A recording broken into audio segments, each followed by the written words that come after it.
Thank you for joining us. We're Finding God in Video Games, and today's Play or Not to Play, we are playing Grab It Crane Game. It's a crane game. If you didn't catch that. Yes, it's a Grab It Crane game. Well, I like the idea that it's telling us exactly what it is, just in case there's any confusion. Now, I don't know about you, but if you've ever wanted to play a game in which you could enjoy all the benefits of playing a crane game without winning any prizes. Or spending any money. Well, except you had to buy the game. But other than that, so you get the opportunity to have a virtual crane game in your own home.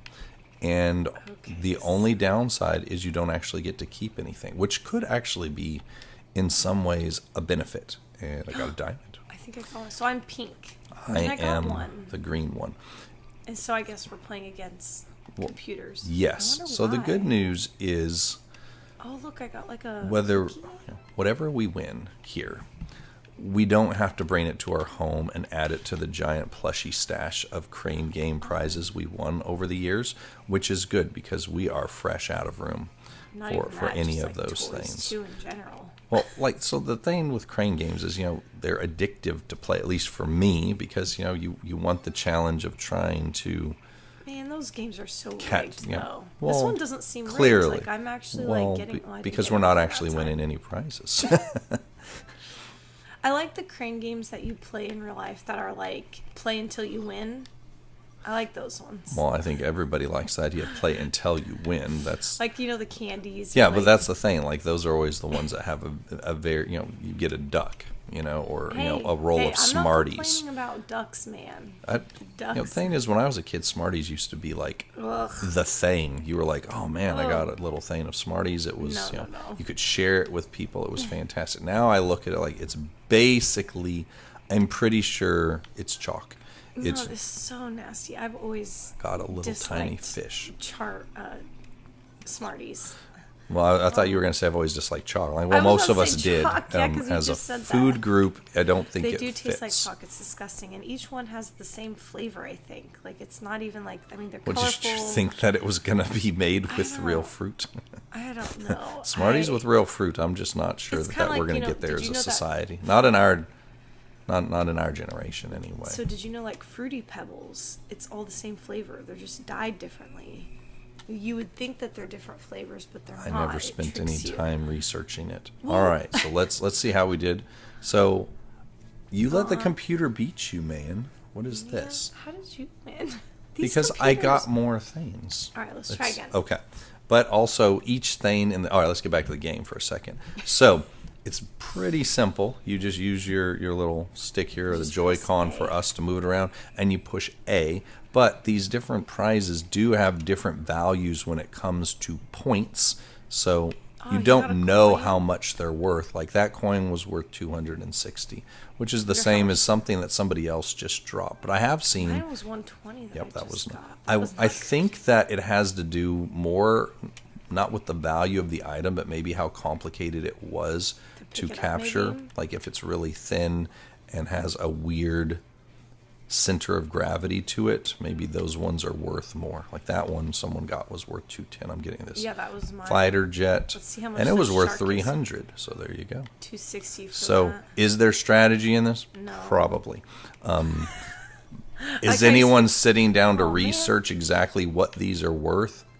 I'm not entirely sure that that's the target audience for this game. There's got to be someone out there on Reddit or some online forum was all right, you got to go after these. They are worth the most. And that person got 2 upvotes since they did it. And both of them are our daughter. So you know what I'm noticing is if you follow the shadow, that's what you're going to pick up. So you just now noticed that? That's literally the only strategy to the game is look and see the little shadow that shows you where your claw's going to land. You can see my shadow right there. Yes, we all could see that the whole time.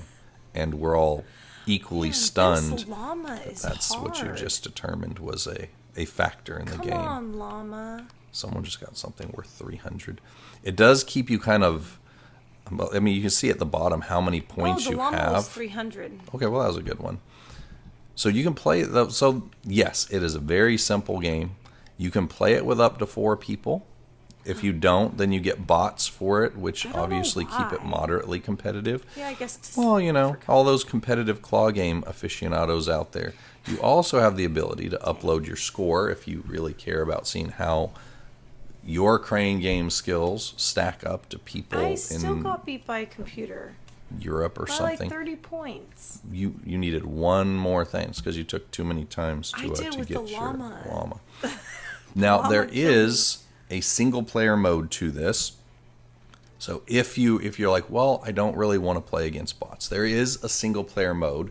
There's a couple different ways you can do it, but this one I'm going to say is the most fun, but let's just consider that's a relative term because you're still just playing the crane game. The difference on this one is that all of these different things that we can pick up now, you actually get to keep them if you manage to get it in your little virtual vault. Mm-hmm. Now, you still don't get any actual real prizes. And again, I call that a benefit because we cannot possibly take any more pink bears. Please don't send any. We're trying to quit. But you do get to keep these little prizes in this little virtual vault. Fish. I did get a tiny fish. And then you get to add to that. And I guess if you're a completionist... Oh, I was going to say. I know, that one was a little dicey right there. If you're a completionist, you're like, I want to make sure I got every one of these. Well, then this game is for you. I like that this game is like... It's one of those games where you can just kind of relax and play. There's there's no thought put into this game. No, just keep pushing A. If you're having like a stressful day or you're overstimulated, overwhelmed, like this is the game that I feel like I would go to just be like, it's a no-brainer. You know what I mean? So if you basically you want a game that requires you not to think whatsoever. Yeah, if you're just looking. I'm not sure that that's the praise that the developers were going for on this. It's relaxing. It's relaxing. I mean, I don't like the music. I would just mute it. Well, yeah, I would say the music is not my favorite part of this, but I would also say I would just turn the volume off on it because I don't know that the volume just sit of there. It's the kind of music like helps. It's like addicting in a weird way because it's like it's just one of those games you can just pick up anytime. But you can't necessarily pick up the skateboard. Yeah, what's up I'm with working that? on that. It's like it's a really awkward shape. And I'm going to get it before we're done here.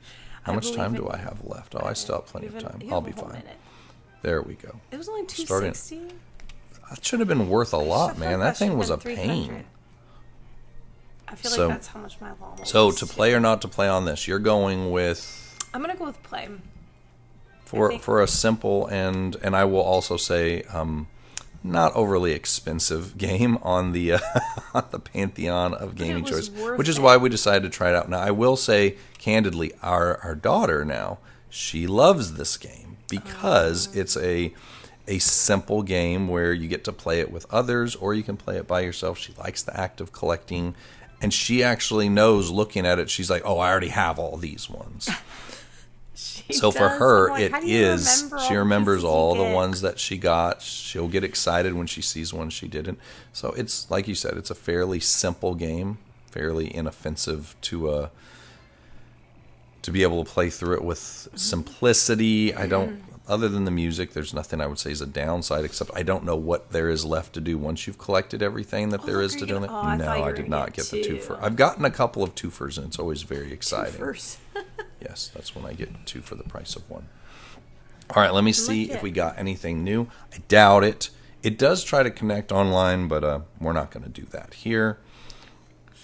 I don't want to. So we're not going to. I'm not uploading my scores to anywhere. So I'm going to say, based on this, I think that it is worthy of a play. We'll show you our collection that our daughter has amassed so far. Oh, wow. I didn't get anything new there. Nothing new there. As you see, she's gotten a lot of things so far. So I think this is a qualified play. Yeah, we're gonna need Crane Game too. Who would have thought that? So we'll give it a qualified play if you want something really, really simple, really rudimentary, but sometimes that's all you want. It's just something that you can play while not really, thinking about it. So putting much effort into it. Crane Game, there you go. If you want to play cranes and spend no more coins than what it costs to buy the game, you finally have the game that was made perfectly for you. Thanks for joining us. We'll see you next time on our next To Play or Not to Play.